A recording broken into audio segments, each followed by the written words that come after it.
This is the story of Daniel Ashworth and his wife Claire Ashworth. They had been married for 11 years before the silence between them grew louder than anything they had ever said to each other. Daniel was a man who expressed love through presence, through showing up, through the quiet architecture of a shared life, while Claire had come to mistake that steadiness for stagnation. The marriage did not fall apart in a single rupture. It eroded, the way soft stone erodes beneath water that moves too slowly to be noticed until the damage is already deep. What Claire found in someone else was not love. She would understand this only later, when it was too late to matter. But the sensation of being seen in the way she had decided Daniel had stopped seeing her, and what she did not know, could not know, was that the person she had turned to for that feeling carried a debt to the very marriage she was helping to quietly dismantle. The kitchen in their house on Elm Crescent had a window that faced east, and every morning for 11 years, Daniel stood at that window with his coffee and watched the light come in at an angle that changed by the season. Claire had pointed that out to him once, early in their marriage. Look, it's a different color in October. And he had loved her for noticing. These were the kinds of things he stored about her, the small attentions she paid to the world. He had believed for a long time that she still paid them. That morning, a Tuesday in late March, Claire was at the counter scrolling through her phone while a piece of toast went cold beside her. She did this often now, the phone absorbing her in the particular way that made her face go slightly slack, a private expression he was not part of. Daniel did not say anything about the toast. He refilled his coffee and asked if she wanted him to pick up dinner on the way home from the office. She looked up. Dinner. I can pick something up. Oh, a pause. Sure, whatever you feel like. It was not hostility. It was something more difficult than hostility. It was a kind of frictionless indifference, the response of someone moving through a shared space without registering its texture. Daniel nodded and set his mug in the sink. He kissed the top of her head, and she turned her face up automatically in the way that long married people do. The gesture, so practiced it had become structurally indistinguishable from warmth. He drove to work thinking about a project deadline. He did not think about the phone.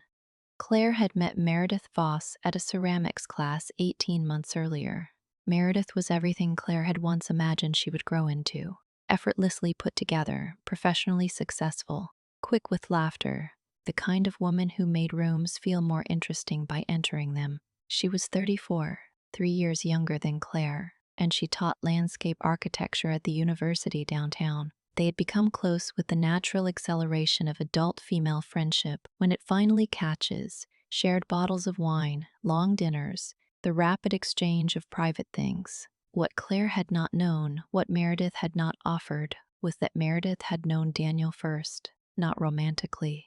They had worked briefly at the same firm 7 years ago, when Daniel was still a junior architect and Meredith was passing through on a visiting fellowship. They had been friendly in the collegial way of shared offices and late deadlines, and then she had left, and he had met Claire, and the overlap had seemed too remote to mention. Meredith had told herself this. She had repeated it often enough that it had become true in the way that most convenient things become true. At dinner that Tuesday, Thai food, eaten at the kitchen island because the dining table had accumulated paperwork that neither of them had cleared.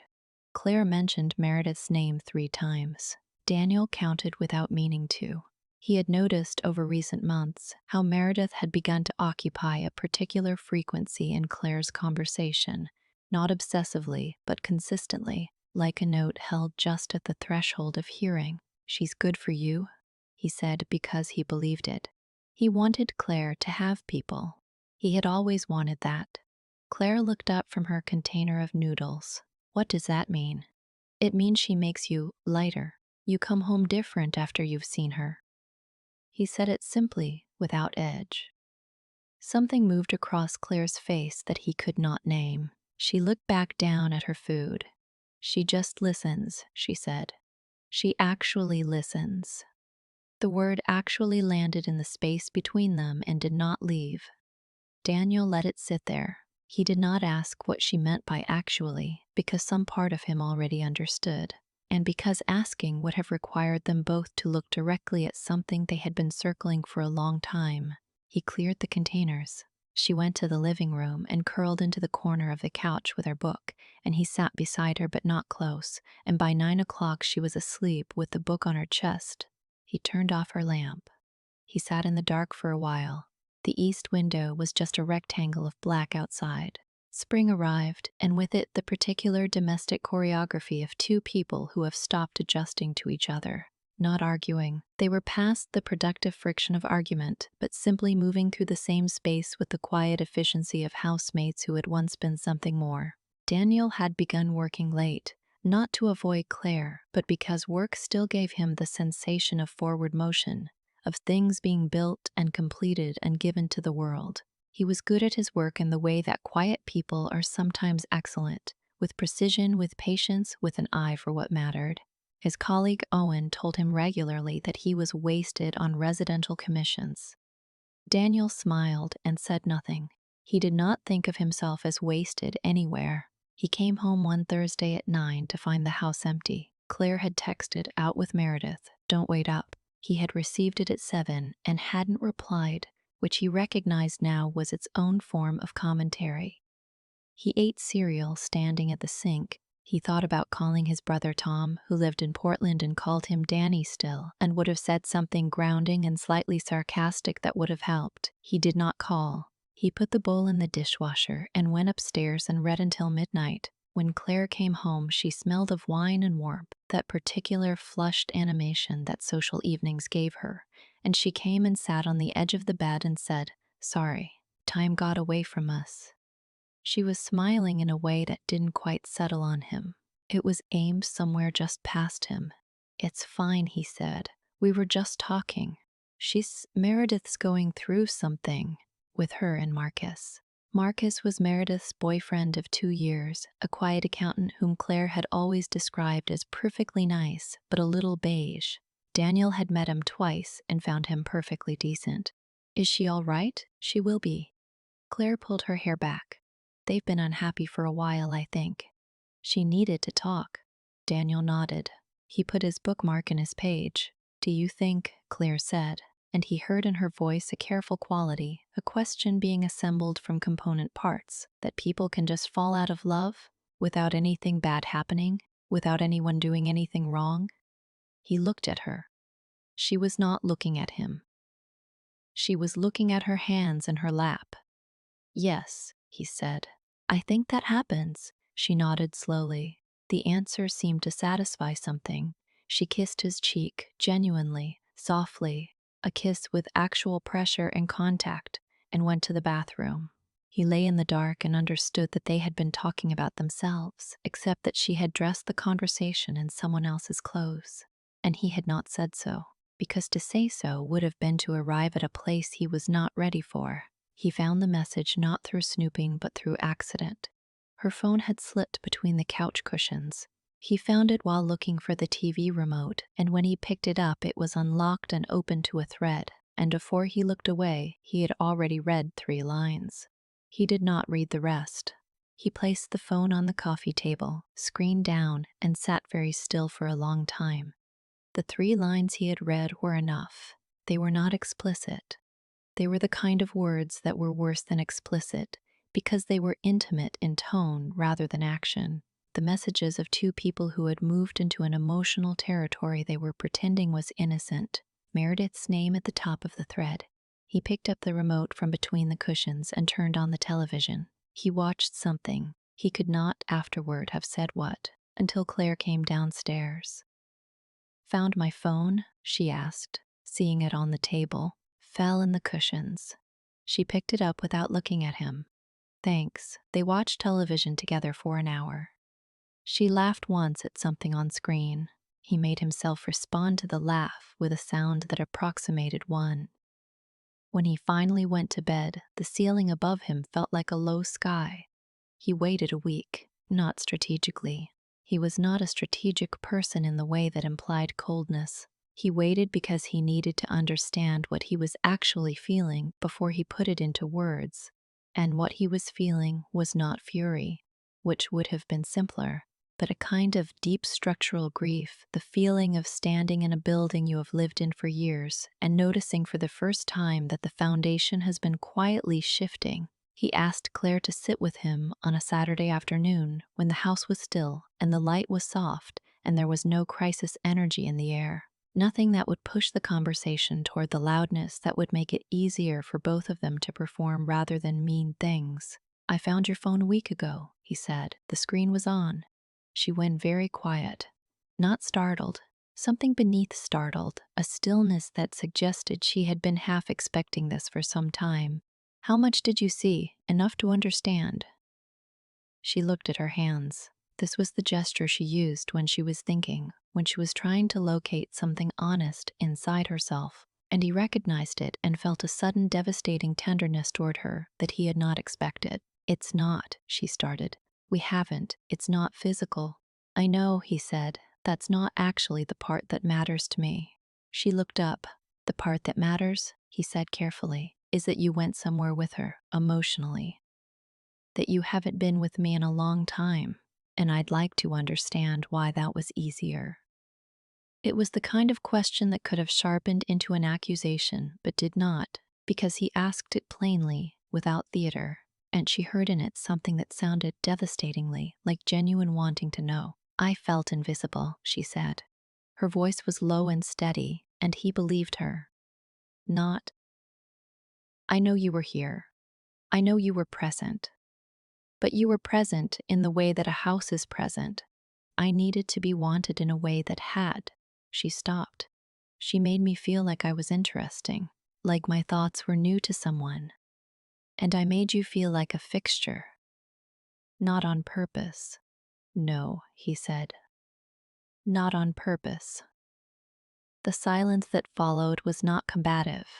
It was the silence of two people sitting at the edge of something they have both contributed to and can no longer pretend they haven't. "Did you know," he said after a while, "that she and I worked together before you and I met?" Claire frowned. "What?" "7 years ago. She was at the firm on a fellowship. We overlapped for about 4 months." He paused. "She never mentioned it to you?" Something shifted in Claire's face. Not anger yet, but the first structural tremor of a different kind of betrayal, one that had nothing to do with him. "No," she said slowly. She never mentioned it. He had not told her this to wound her. He had told her because it was true, and because she deserved to know the full shape of what had been happening around her. He watched her process it and did not press. "I think," he said finally, "that I need some time to understand what I want. And me." Her voice was careful. "I don't know what I want for us yet." He looked at her directly. "But I'm not going to pretend the last year didn't happen, and I'm not going to decide anything tonight." She nodded. She did not cry, which he respected. The tears would come later, he imagined, in private, which was where she processed things. He slept in the guest room that night, not dramatically. He simply gathered his pillow and his phone charger and said goodnight at the door, and she said goodnight back, and that was that. In the morning, he made coffee at the east window. The light was a pale April gray. He was gone from the house by May. Not gone from the city. He rented a furnished one-bedroom downtown, close enough to the office that he walked most mornings through the same park, past the same coffee cart, and the routine of it was steadying in the way that small repeated things can be when everything larger is uncertain. He spoke to Tom twice a week. He took on a large commission, a community library in a neighborhood being slowly gentrified, a project that required him to think carefully about what a building owes the people who will live around it. And the work was absorbing in a way that felt clean. He and Claire had agreed on a structured separation. No lawyers yet, just distance and time, and an understanding that neither of them would pretend this was temporary if it turned out not to be. What he did not know in those first months was that Meredith had also ended things, not pursued by Claire, but retreated. The way people who ignite situations sometimes retreat when the fire they've set begins to show them consequences. She had text Claire in June, "I need some space to figure things out. I'm sorry for everything." And then, more or less, she had gone quiet. Claire had called Daniel the night she received that message. He had answered because they were still in the habit of answering each other. "She's just gone," Claire said. Her voice had the particular flatness of someone in whom something has been confirmed rather than broken, like it never mattered. Daniel was quiet for a moment. "Maybe it did matter to her," he said. "That's what makes it harder to stay." A silence. "That's a generous interpretation," Claire said. "Maybe." He looked at the ceiling of his small, rented bedroom. "I think people mostly don't do things out of malice. They do them out of their own need, and the harm is a byproduct. That doesn't make it better." "No," he agreed, "it doesn't." Claire had lunch with her sister Diane in August and told her a version of the story in which she was both the protagonist and the victim, the wife who had been too long taken for granted, who had found something that felt like aliveness, who had made a mistake, but who could not be held entirely to account for reaching toward warmth when she had been cold for so long. Diane listened and said the things sisters say. She asked if Claire missed him. Claire said she missed the idea of him more than she had expected. What she meant, though she did not fully understand this until later, was that she missed the version of him that existed in the stability she had found suffocating, the one who made coffee at the window and picked up dinner and kissed the top of her head. She had not known, while she had it, that she had been building something she would one day want to return to and find gone. She tried calling Daniel in September, not to reconcile. She told herself she just wanted to talk. He answered. They spoke for 20 minutes about nothing consequential, his library project, a mutual friend's engagement, whether the Thai place on Harlow Street was still good. When she hung up, she sat in the kitchen of the house on Elm Crescent. She had stayed. It had seemed important at the time to stay, and felt the east window behind her and realized she could not actually remember when the light had last looked different to her. He met her at the beach by accident. It was a Saturday in June, 3 years after May, after the furnished one-bedroom, after the divorce that had been finalized 18 months prior in a courthouse meeting that was civil and quiet and felt nothing like what either of them had imagined. He was on the Cape with a small group for a colleague's birthday, Owen and his wife, 2 other architects, and a woman named Sophie Vance, who had come into his life slowly and carefully over the course of the previous year, the way things come when you have learned to let them come slowly. Sophie was a landscape architect. She had studied under a professor named Hargrove at a university downtown, had graduated 2 years after Meredith's visiting fellowship there, had known Meredith in the way that people know each other in the same small professional world. Not intimately, but clearly enough to have formed an accurate picture. It was Sophie who had told Daniel one evening over dinner in November about Meredith's pattern, the way she moved through people's lives with that quality of total, galvanizing attention, and how that attention was always eventually withdrawn, not maliciously, compulsively. A woman who could not sustain what she ignited. She did the same thing to a friend of mine, Sophie had said. A marriage in Chicago, the husband forgave his wife, but they still divorced. I think they both knew too much by then.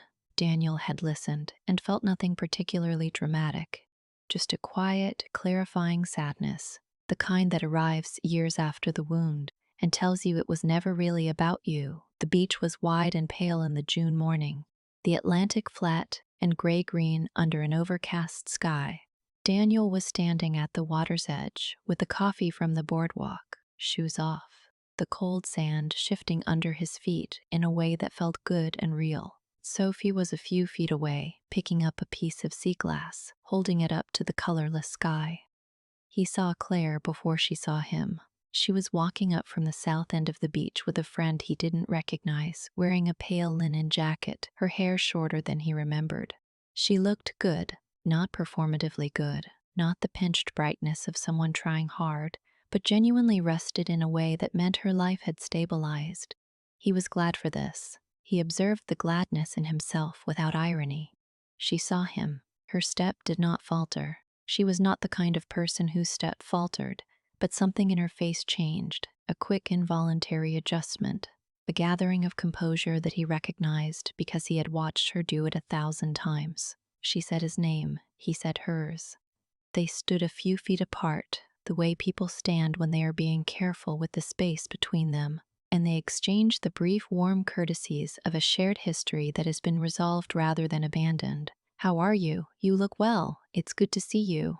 Then Sophie turned from the water, holding the sea glass, and walked up beside him. He watched Claire's face. Not the recognition.